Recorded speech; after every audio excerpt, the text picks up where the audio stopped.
অগবাক মারা থানার বাপ্পাইরা পর্দার আড়ালের মা বোনেরা গো,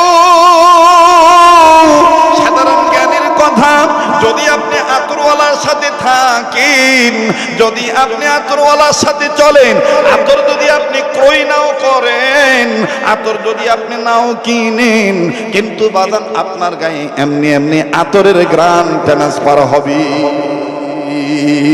কথা বলেন ঠিক না ঠিক? অপরদিকে বিপরীত মুখে যদি আপনি কেরাসিন তেলার সাথে ঘোরেন গো বাবা, কেরাসিন তেল যদি নাও কিনেন, কেরাসিন তেলের গন্ধ কিন্তু আপনার গায়ে লাগবে।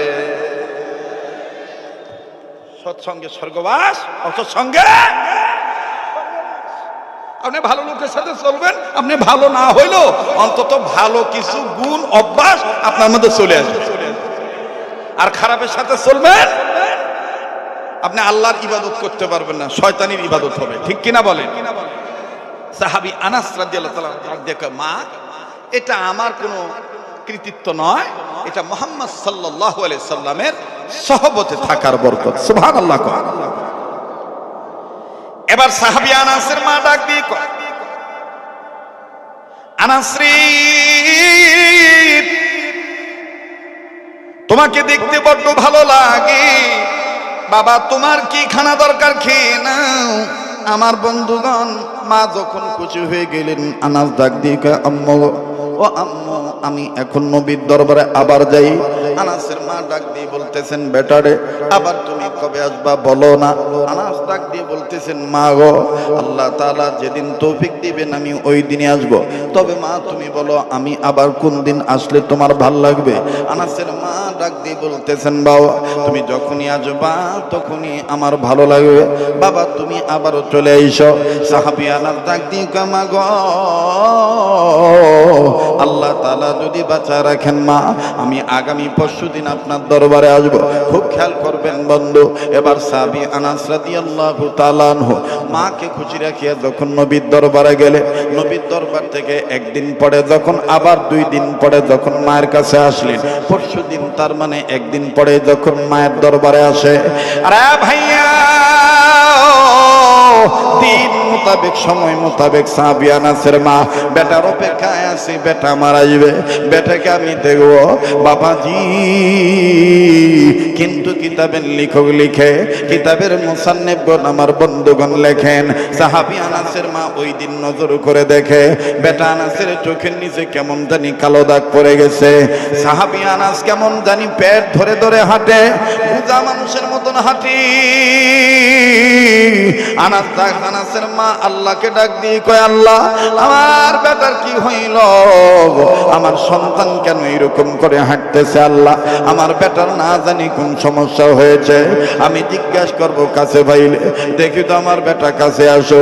মনে রাখো যুবক বন্ধু, বনে থাকে বনবাদুরি, বাচ্চা ঝোলে তার বুকে, তবু মায়ে বাচ্চা বলে না, পড়লে হাজারো দুঃখে।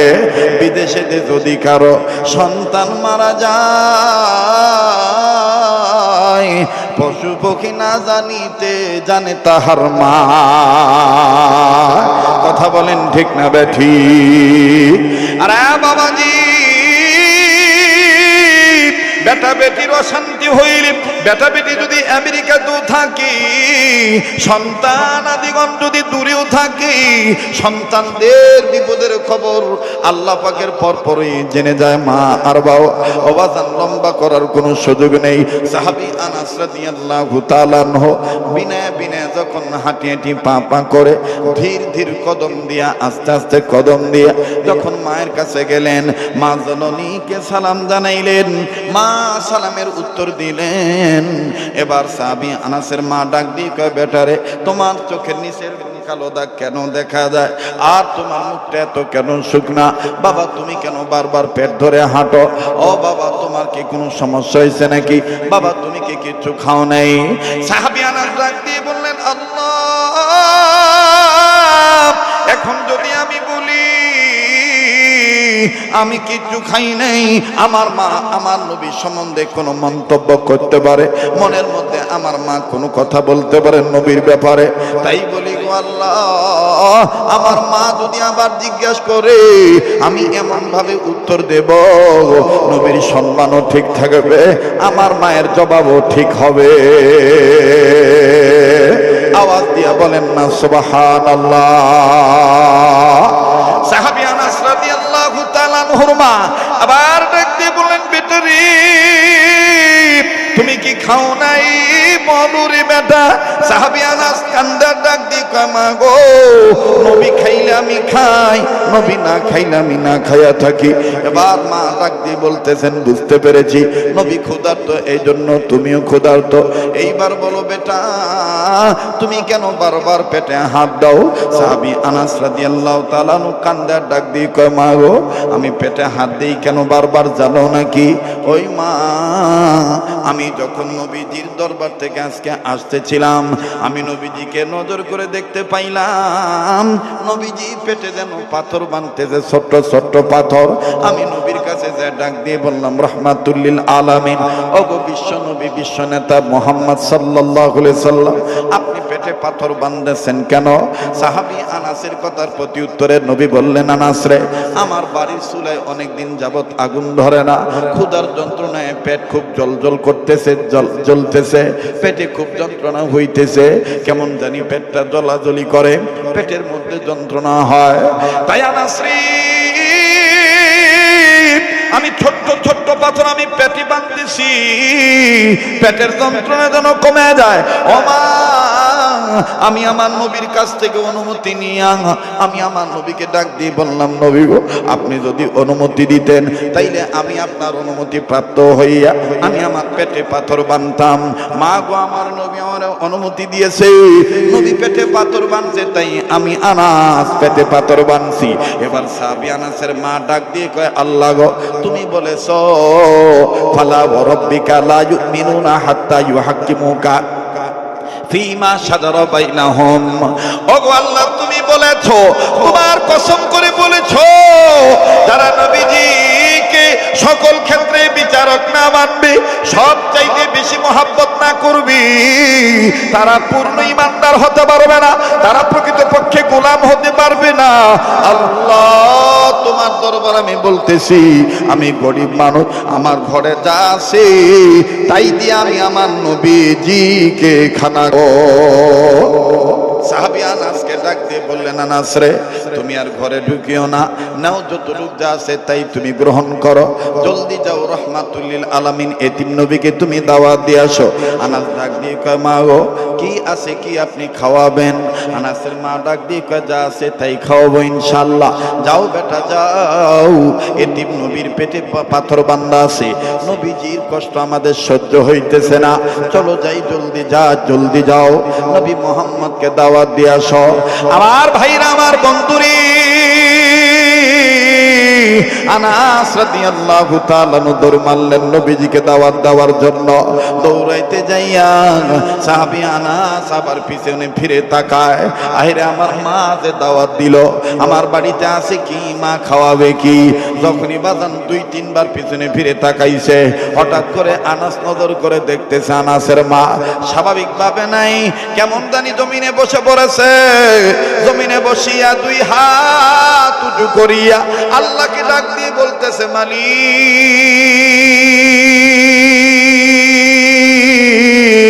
আমার আল্লাহ। একটা ডাক দেন না, বলেন না আল্লাহ। ডাক দিয়ে বলতেছেন, আল্লাহ, আমি আনাসের মা কয় কারণে নবীকে দাওয়াত দিয়েছি এটা কেউ জানে না, একমাত্র জানো তুমি, শায়ে রব্বানা। আওয়াজ দিয়া বলেন না সুবহানাল্লাহ। আনাস রাদিয়াল্লাহু তাআলা নজর করে দেখতেছেন, মহিলা মানুষ আনাসের মা 2টা আঙ্গুল আসমানের দিকে তাকায় উঁচু করে বলতেছেন, আল্লাহ, আল্লাহ কেউ জানে না, আমি কিন্তু 2 কারণে নবীজিকে দাওয়াত দিয়েছি, আল্লাহ তুমি কবুল করে নিও। হযরতে আনাস ডাক দিয়ে বললেন, আল্লাহ গো, আমার মা তোমার সাথে কথা বলে, তাও আবার 2 আঙ্গুল উন্মোচন করে করে দুইটা আঙ্গুল দেখায় বলতেছে, আল্লাহ গো, পৃথিবীর কেউ জানে না, তুমি জানো গো আল্লাহ, আমি দুটি কারণে নবী মুহাম্মদকে দাওয়াত দিয়েছি। আল্লাহ রাসূল সাল্লাল্লাহু আলাইহি সাল্লামের সাহাবী আনাস আর মায়ের দিকে আসলেন না, একটা দৌড় মেরে নবী মুহাম্মদের কাছে গেলেন। আল্লাহর নবী আনাসের যাওয়া দেখে ডাক দিয়ে বলেন, আনাস রে, অন্যান্য দিন তুমি যাও কিন্তু এত তাড়াতাড়ি আসো না, আজ তুমি এত তাড়াতাড়ি আসলা কারণ কি বলো তো দেখি। আল্লাহ নবীর কথার প্রতি উত্তরে সাহাবী আনাস বললেন, নবী গো, আমার মা আপনাকে দাওয়াত দিয়েছে, আমার মায়ের দাওয়াত আপনি কবুল করছেন কিনা জানতে পাঠাইছে। আমি জানতে আসছি গো নবী, আমার মা জানতে পারছে আপনি ক্ষুধার্ত, আমার মা আপনাকে দাওয়াত দিয়েছে। নবী আমার ডাক দিয়ে বলেন, আনাস রে, তোমার মাকে তুমি বলে দিও আমি নবী মুহাম্মদ দাওয়াত কবুল করেছি, তবে শর্ত হলো একটা, আমি তোমার বাড়িতে যখন তখন যাইতে পারবো না। তোমার মাকে বলে দিও আমি দাওয়াত কবুল করেছি, তবে শর্ত হলো যেদিন রাত্রে পূর্ণিমার চাঁদ উঠবে ওই দিন আমি তোমাদের বাড়িতে যাব। আর ডাক দিয়ে কয়, নবী গো, আপনার খেদমতে থেকে দেখেছি গো নবীজি, ইহুদি নাসারা খ্রিস্টান অনেক মানুষ যখন আপনাকে দাওয়াত দিয়েছে, কোন মানুষ ধনী গরিব আপনি যাচাই বাছাই করেন নাই, সবার দাওয়াত আপনি গ্রহণ করেছেন। কিন্তু নবীজি,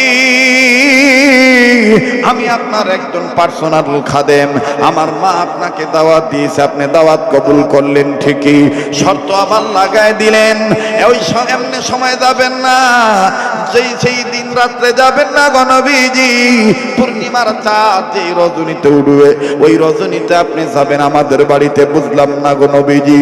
আল্লাহ নবী ডাক দিয়ে বললেন, আনাস রে, এই কথার জবাব তোমার মা তোমাকে দিয়ে দিবে। সুবহানাল্লাহ। কোন আনাস কয়, হুজুর এখন বুঝছি, এখন বুঝেছি, আমি আসার সময় দেখছি আমার পাগলি মাটা দুইটা আঙ্গুল উঁচু করে আল্লাহ বলতেছে, কেউ জানে না, তুই জানিস আল্লাহ। সুবহানাল্লাহ। আমি কি দোয়া করে দেব, মোনাজাত করে দেব? ভাই, সোনার বাপ জানেরা, দোয়া করে দিলে খুশি হবেন নাকি কথাটা একটু ফিনিশিং দেওয়া দরকার আছে? আবার প্রশ্ন করি, উত্তর দিবেন। সন্তানের ক্ষেত্রে মায়ের দোয়ার বরকত বেশি না নবীর দোয়ার বরকত বেশি? মনে আছে তো কথাটা? এবার সাহাবী আনাস ডাক দিয়ে কয়, নবী গো, আমি এখন বুঝতেছি আমার পাগলি মা কেন আল্লাহকে দুইটা আঙ্গুল দেখাইছে। নবী বলতেছে, তোমার মাকে দিয়ে বইলো আমি মুহাম্মদ সাল্লাল্লাহু আলাইহি সাল্লাম বলে দিলাম আমি তোমাদের বাড়িতে যখন তখন যাব না, দাওয়াত কবুল করেছি ঠিকই, কিন্তু পূর্ণিমার চাঁদ উঠলে তোমাদের বাড়িতে যাব। আনাস চলে গেছে, একটা দৌড় মেরে বাড়িতে গেছে। আমার ভাইরা, আমার বন্ধুগণ, বাড়িতে যাওয়ার পরে মা ডাক দিয়ে বলতেছেন, আনাস রে, তোমার দাওয়াত কি কবুল করছে নাকি নবীজি? আমাদের বাড়িতে আসার কথা বলছে নাকি? আল্লাহ নবীর সাহাবী আনাস ডাক দিয়ে কয়, মা গো, নবী দাওয়াত কবুল করছেন ঠিকই, কিন্তু রহমাতুল লিল আলামিন শর্ত দিয়েছে, পূর্ণিমার চাঁদ যে রজনীতে উঠবে আল্লাহর নবী ওই রজনীতে আমাদের বাড়িতে আসবে। আনাসের মাই খবরটা শোনার পরে নিজেই নিজের কপালে থাবড়ায় আর ডাক দিয়ে কয়, আল্লাহু আকবার। ওগো আল্লাহ, নবী আমার মনের গোপন খবর জানলো কেমনে? যেটা জানো একমাত্র তুমি আল্লাহ। আল্লাহ গো, আমার নবী আমার মনের খবর জানলো কেমনে, গোপন খবর? আনাস ডাক দিয়ে কয়, মা গো, তোমার কোন গোপন খবর তুমি একটু বলো তো দেখি। আনাসের মা ডাক দিয়ে কয়, পাগলা বেটা, শোন, আমার নবীজিকে আমি এমনি দাওয়াত দেই নাই, আমি দুই কারণে দাওয়াত দিয়েছি। আনাস ডাক দিয়ে বললেন, মা গো, হ্যাঁ আমিও বুঝতে পেরেছি, আপনি আল্লাহকে বলেছেন দুইটা আঙ্গুল দেখাইয়া, দুই কারণে আপনি নবী মুহাম্মদকে দাওয়াত দিয়েছেন। ওগো মা, দুই কারণ কোন কোন দুই কারণ আপনি বলেন তো দেখি। আনাসের মা কান্দার ডাক দিয়ে কয়, বেটা আনাস, পৃথিবীর সবাই বলে মুহাম্মদ নবীর চেহারা অনেক সুন্দর, সব চাইতে কোনো সুন্দরের সাথে নাকি নবীর চেহারার সাথে তুলনা করা যায় না। তাই আমি আমার আল্লাহকে বলেছি, আল্লাহ গো, আমার নবী যদি দাওয়াত কবুল করে, নবীজিকে তুমি এমন একটা রাত্রিবেলা আমার বাড়িতে পাঠিয়ে দিও, যেই রাত্রিবেলায় আকাশে পূর্ণিমার চাঁদ উঠবে। আল্লাহ গো, একবার একবার আমি পূর্ণিমার চাঁদ দেখব, আর একবার মোহাম্মদ নবীর চেহারা দেখব, আমি প্রমাণ করব কোনটা বেশি সুন্দর। আওয়াজ দিয়ে বলেন না সুবহানাল্লাহ। আনাসের মা ডাক দিয়ে বলার পরে আনাস বললেন, মাগো দ্বিতীয় নম্বর কোন কারণ?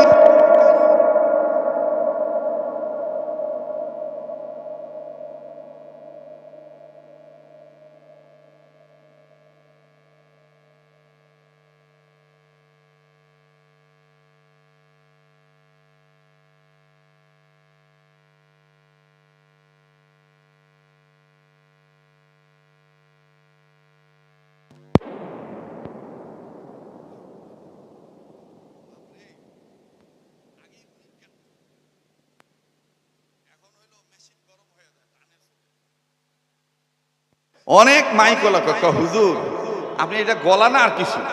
আমাকে কেবা কয় মেশিন এমন গরম হয় পাওয়ার লোডই নিবার পারে না, কথা কয় না। এটা কার দান? জোরে কয় না কার দান? কেবা ঘুমাইছেন নাকি? লিল্লাহে তাকবীর। একটু দুই হাত সবাই উপরের দিকে একটু তোলেন তো বাবা। কলিজার সোনার বাপ জানদের কাছে একটু অনুরোধ করে বলতেছি, একটু ভাইয়েরা বাবারা সবাই একটু হাত দুইটা তোলেন তো। আবার একটু নাম, আবার একটু তোলেন। হ্যাঁ, এবার একটু মুট করে ধরেন তো, সারেন, ধরেন, সারেন, ধরেন, সারেন, ধরেন, সারেন। আর এবার শাপলা ফুলের মতন আঙ্গুলগুলো সরান তো, একটু ডাইন বাম জোরে সরে নাড়া সারা দেন তো। শয়তান খেদা, ঘুম ভাঙা জোরে। এবার তাকবীর হবে, লিল্লাহে তাকবীর, লিল্লাহে তাকবীর। কোরআন হাদিস যেখানে, আলেম ওলামা যেখানে, আজকের মাহফিল চলছে, চলবে।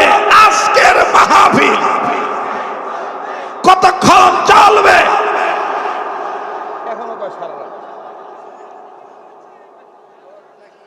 এখনো কয় সারা রাত। এক ওই যে কয় আর এক যুবক কয় একটু আজান দিয়েন তো।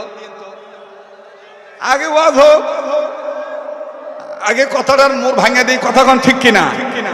আবার কোন সন্তানের ক্ষেত্রে মায়ের দোয়ার বরকত বেশি না পীরের দোয়ার বরকত বেশি? এটা মেনে নেওয়াও ইবাদত, এটা মেনে নেওয়া। ইবাদত করব কার? সাহায্য চাইব কার? সাহাবী আনাস বলতেছেন, মা 2 নম্বর কোন কারণ? কয় বাবা 2 নম্বর কারণ হইলো তোর পেটে পাথর বাঁধা দেখে আমার ভালো লাগে না। বাবা তুই তো সন্তান, আমি মা। সন্তানদের দুঃখ দেখলে মায়েরা সহ্য করতে পারে না, কথা কন। দেখবেন আপনি পড়ে যান মানে কোথাও মানে হঠাৎ পড়ে যাবেন, আপনার কাছে যদি আপনার বাপ মা থাকে অন্যান্য লোকরা ধরবে ঠিকই, কিন্তু বলবে না যে কোথায় ব্যথা পাচ্ছিস।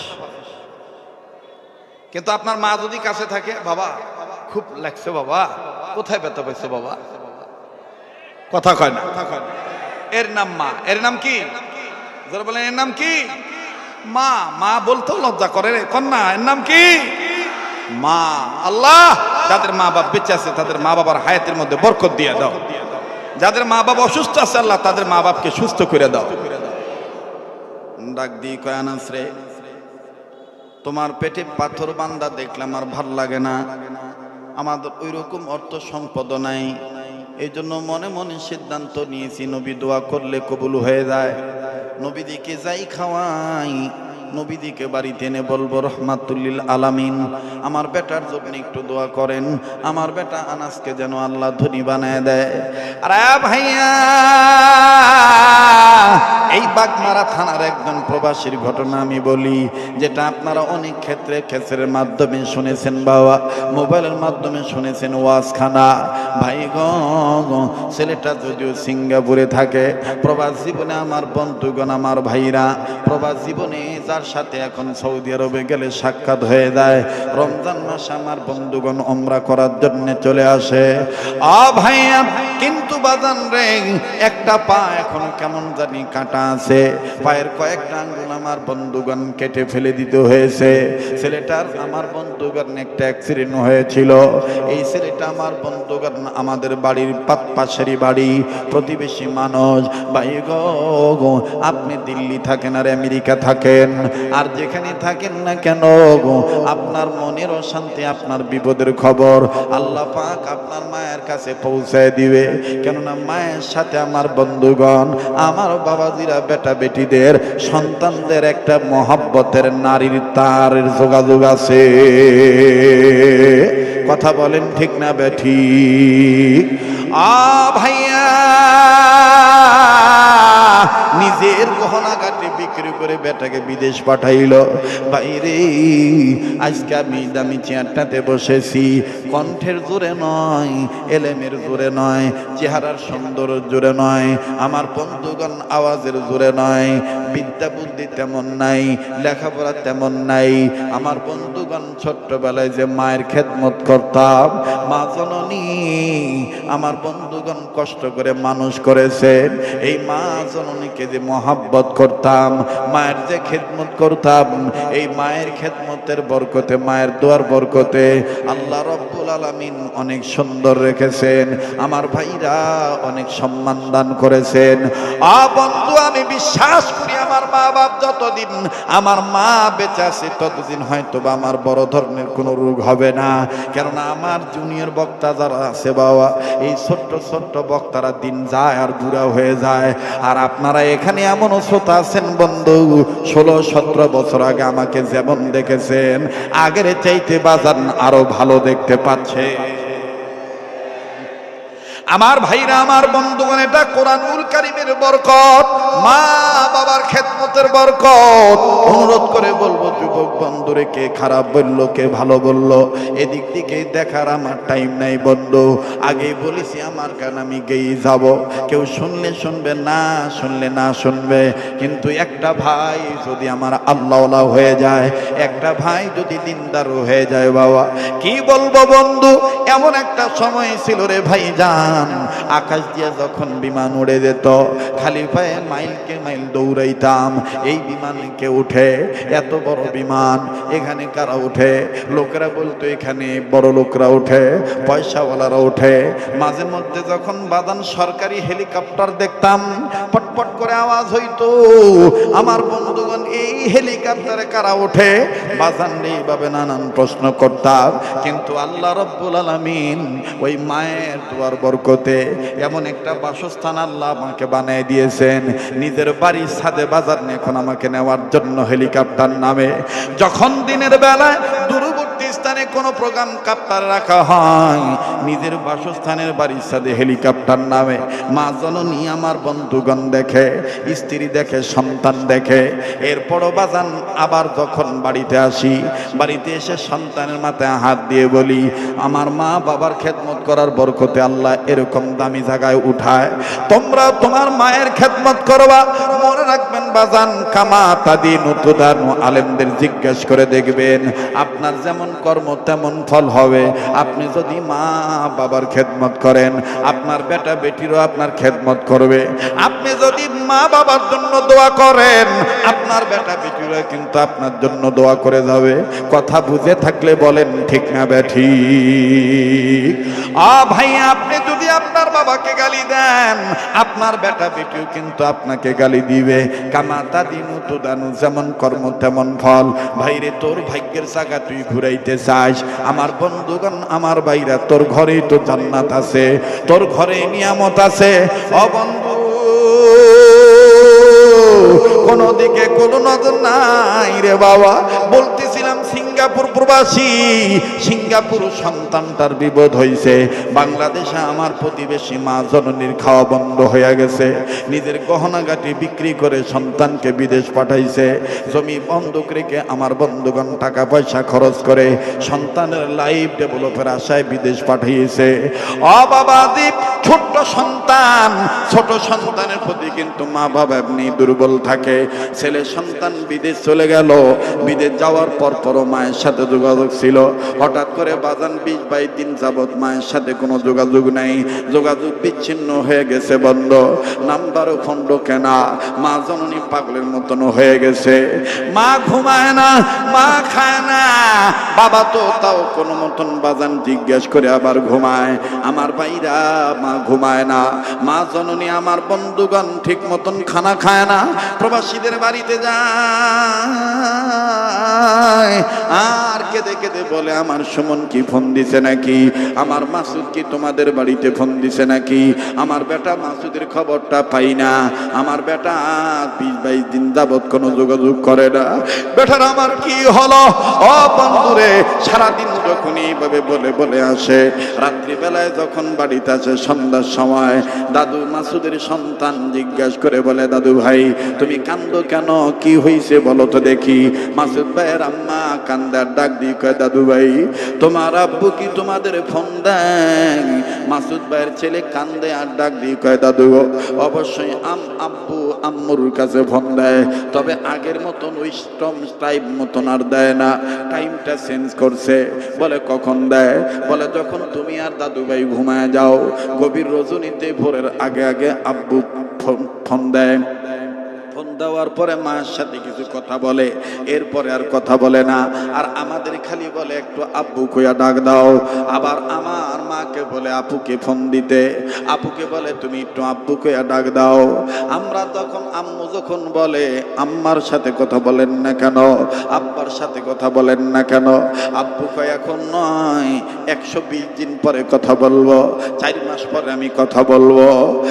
দাদু ভাই, আব্বু শুধু আম্মুকে এগুলোই বলে। এবার দাদি কান্দার ডাক দিয়ে কয়, ওগো আমার দাদু ভাই, পারবানি, পারবা কি তুমি গো আমার দাদু ভাই? আর গভীর রাত্রে, যত রাত্রে তোমার আব্বা ফোন দেখ না কেন, এই মোবাইলটা তুমি তোমার আম্মুর কাছ থেকে এনে আমারে দিবা। আমি ঘুমাবো না দাদু ভাই, আমি আমার কলিজার সাথে কথা বলতে চাই। নাতিটা ডাক দিয়ে কয়, দাদু ভাই তুমি কাঁদবা না। চোখের পানি মুছে দিয়া আমার বন্ধুগণ চলে যায়। ঠিকই যখন গভীর রজনীতে মাসুদ ভাই ফোন দিল, মাসুদ ভাইয়ের মোবাইলটা নিয়া বাবাজি মাস যখন বিবি স্বামীর সাথে কথা বলতেছে, মাসুদ ভাইয়ের সন্তানটা মোবাইল খানা নিয়া ডাক দিয়ে কয়, আম্মু দাদু আব্বুর সাথে কথা বলার জন্য কান্দে, দাদু ভাইয়ের সাথে আব্বুর সাথে দাদু ভাই কথা বলবে। মোবাইলটা নিয়ে দৌড়ে দৌড়ে হন হন করে দাদির ঘরে চলে গেল। ও দাদি, ও দাদু ভাই, এই যে আব্বা ফোন দিছে কথা বলো, এই যে আব্বা ফোন দিছে কথা বলো। দেখলি যুবক, কোন মায়ের তুই বুড়ি কয়া গালি দিস, কোন মায়ের তুই রাজশাহী কলেজে লেখাপড়া অবস্থায় মায়ের খবর নিস না, অথচ দেখ তোর আমার মায়ের মনে তোর আমার মহব্বত আল্লাহ কেমন দিছে। মাসুদ ভাইয়ের মোবাইলটা যখন বেটা দিয়া দিল দাদির কাছে, মাসুদ ভাইয়ের মা মোবাইলটা কানে নিয়ে কয়, আব্বু তুই কেমন আছিস রে বাবা, তুই কেমন আছিস? মাসুদ ভাই কান্দার ডাক দিয়ে কয়, আমি ভালো আছি। আম্মু তুমি বলো তুমি কেমন আছো? মাসুদ ভাইয়ের মা কান্দার ডাক দিয়ে কয়, বেটা তুই কেমন আছিস জলদি করে বল। কয়, না না মা আমি খুব ভালো আছি। কয়, না না বাবা মনে হয় তুই ভালো নাই। বাবা গো, 20-22 দিন যাবত কেন তুই আমাকে ফোন দিলি না, আমার সাথে কেন কথা বলিস না? শুনলাম তুই 120 দিন পরে নাকি কথা বলবি, 4 মাস পরে কথা বলবি। 4 মাস পরে কেন কথা বলতে চাইলি বল? বারবার বলে বল। মাসুদ ভাই কয়, না মা ও কিছু না। মাসুদ ভাইয়ের মা কান্দার ডাক দিয়ে কয়, বেটা রে আমি তোরে একটা কথা বলি বেটা, 20-22 দিন আগে আমি একটা খারাপ স্বপ্ন দেখছি তোরে নিয়া। ও আমার সোনার বেটা, তোর কি আবার ওইরকম কোনো সমস্যা হয়েছে নাকি? আল্লাহ না করুক স্বপ্নটা যেন সত্যি না হয়। মাসুদ ভাই ডাক দিয়ে কয়, মা আমার কি স্বপ্ন দেখছো বলো? মাসুদ ভাইয়ের মা কান্দার ডাক দিয়ে কয়, বেটারে আমি স্বপ্ন দেখতে পাইছি তুই ভালো মানুষ, কর্ম করার জন্য ডিউটিতে যখন ঢুকেছি মাথায় কি জানি নিয়েছিলি, সিঁড়ি দিয়ে উঠতে যায় হঠাৎ করে তুই পড়ে গেছি, পড়ে যায় তোর পাও ভেঙে গেছে। মাসুদ ভাই কান্দার ডাক দিয়ে কয়, আম্মু ও আমার মা, তুই আমার এই কথন ঘটনা কেমনে জানলি? আমি কোনো বন্ধুরেও বলি নাই, আমার কোনো রুমমেটরেও বলি নাই, আমার বউর আমি জানাই নেই, শুধু বলছি 4 মাস পরে আমি মায়ের সাথে কথা বলবো। ও মা, এখন যে তুই জেনে ফেলেছিস, কিন্তু আশ্চর্য হইলাম রে মা, তুই জানলি কেমনে বল? মাসুদ ভাইয়ের মা ডাক দিয়ে বলে, বেটাকে তুই কতর কি হয়েছে? মাসুদ ভাই কান্দার ডাক দিয়ে কয়, আম্মু গো, সিঙ্গাপুর আমি যে কাজ করি, আমি যে কনস্ট্রাকশনের কাজ করি, ওজনদার বস্তু নিয়ে মাথায় করে একতলা থেকে 2 তলায় উঠতে গেছি। 2 তলায় আমার কাজ, যদিও তারা ক্র্যাঙ্ক দিয়ে মাল সামানা তুলায়, কিন্তু আমাকে যেই মিডিয়া নিয়ে গেছে এই মিডিয়াটা আমাকে বোঝা মাথায় করে নিতে বলছে, আমাকে এই কাজে দিয়েছে শ্রমিকদের সাথে। মা, আমি তখন মাথায় নিয়ে বোঝাটা নিয়ে সিঁড়ি দিয়ে উঠতে গেছি করে মা, আমি সিঁড়ি থেকে পা পিছলে পড়ে যাই, পিছলে পড়ে যাওয়ার কারণে মা গো আমার ডাইন পায়ের হাঁটুর হাড্ডিটা ভেঙে গেছে। মা,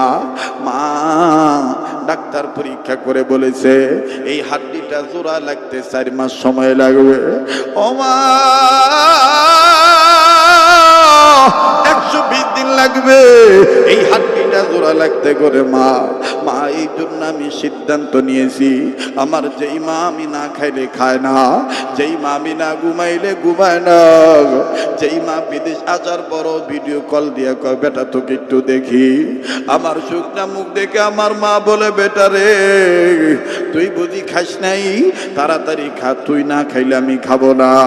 আমি মনে মনে তখন সিদ্ধান্ত নিয়েছি, যেই মা বিদেশে আসার পর আমাকে না দেখে খায় না, ওই মায়ের যদি আমি বলি আমার অ্যাক্সিডেন্ট হয়েছে, আমার পাও ভেঙে গেছে, আমার ওই মা চিন্তা করতে করতে অসুস্থ হয়ে যাবে। আমার মার যদি কিছু হয়ে যায় আমি আমার মায়ের পাবো কোথায়? মা তুই আমার মাফ করে দিস। মা, তুই কষ্ট পাবি এই জন্য তোরে বলি নাই, কিন্তু মা তুই যে জানলি কেমনি এটা তো বুঝলাম না। ও ভাইয়ার বুকে রুকনুজ্জামান যখন মায়ের গজল বলতেছিল, আমি নিজেই যখন আমার বাড়িতে কথা বলতেছিলাম গতকাল, তখন আমার গিন্নি আমাকে বলেছিল, রুকনুজ্জামান যত তোমার মা পেলে আছে, তুমি না ওই গজলটা শুনে কান্দ, পিঠা পুলি বানাইয়া পায়েস তৈয়ার করিয়া রুকনুজ্জামানকে একটু বলবা তোমার ওই মনের ইসলামী গজলটা, মায়ের গজলটা যেন বলে। আমার ভাইরা, আমার বন্ধুরে, এই ময়দানে যারা হাসিল গো, জানি না কার মা নাই বাবা নাই, দুনিয়ায় যাদের মা নাই তাদের মতন বড় দুঃখী আর কেউ নাই রে বন্ধু। এই মা যেদিন মারা যাবে ওই দিন বুঝবা কত বড় নিয়ামত তুমি হারাইলা। তবে আমি পাগল আজকে একটা কথা বলি, মুসাফির হইয়া এই কাবা ধরা হাত নিয়া তোমাদের নিয়ে যখন আমি হাত তুলবো, আমার দিল বলে আজকের দোয়া আল্লাহ ফিরে দিবে না। আজকে আমি ওয়াদা নিতে চাই, এই মুসাফিরের সাথে কাবা ধরা হাতের সাথে হাত উঠাইয়া ওই মা বাবার জন্য দোয়া করে যাবেন। কারা কারা কাদের দিলে আমার ভাইরা এই নিয়ত আছে একটু হাত তুলে দেখান তো সোনার ভাইরা আমার। আল্লাহ পাক কবুল করুক, জোরে বলেন আমিন। হাত নামান। মা ডাক দিয়ে কয়, বেটা রে তুই আমারে না বললে কি হবে? জানিস না রে বেটা, বেটা বাঁচা ধন আমার, তোর নারের সাথে আমার নারের একটা সংযোগ আল্লাহ রাইখা দিছে। পৃথিবীর যেখানে যে সন্তানের বিপদ হোক না কেন, আল্লাহর পরপরে আল্লাহ মায়ের অন্তরে জানায় দেয়। বনে থাকে বন বাদুরি, বাচ্চা ঝোলে তার বুকে, তবু মায়ে বাচ্চা বলে না পড়লে হাজার দুঃখে। বিদেশেতে যদি কারো সন্তান মারা যায়, পশু কি না জানিতে জানে তাহার মা। একটু মহাব্বত করে ডাক দিয়ে বলেন না আল্লাহ, আবার বলেন না আল্লাহ, আর একবার বলেন না আল্লাহ, এবার একটু আওয়াজ দিয়ে বলেন মা, আবার বলেন মা।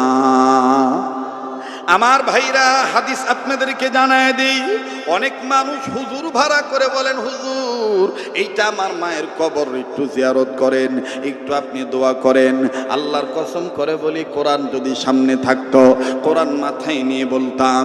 রাসূল করিম সাল্লাল্লাহু আলাইহি সাল্লাম বলেছেন, আমার উম্মতের মধ্যে কোনো সন্তান যদি, তার যদি কোনো এলেম না থাকে, ন্যূনতম এলেমের মাধ্যমে যদি সে কালেমা তাইয়্যিবা তাওহীদের বাণীটা যদি সে যদি শুদ্ধ করে পাঠ করতে পারে, মরা মা বাবার কবরের কাছে দাঁড়াইয়া অথবা কবরের কাছে না দাঁড়াইয়া পৃথিবীর যে প্রান্তে থেকে বেটা আর বেটি যদি একবার কালেমা তাইয়্যিবা মা বাবার রুহের মাগফিরাত কামনা করে আদায় করে, যদি একবার পাঠ করে লা ইলাহা ইল্লাল্লাহু মুহাম্মাদুর রাসূলুল্লাহ, নবীজি বলেছেন সাথে সাথে ছেলে মেয়ের বেটা বেটির কালেমা তাইয়্যিবার পড়ার উসিলায় বাপ মার কবর আযাব আল্লাহ মাফ করিয়া দিবে। আর একটু জোরে বলেন না সুবহানাল্লাহ। এই জন্য হুজুর ভাড়া করা লাগবে না, কালেমা তাইয়্যিবাটা শুদ্ধ করে শিখবেন।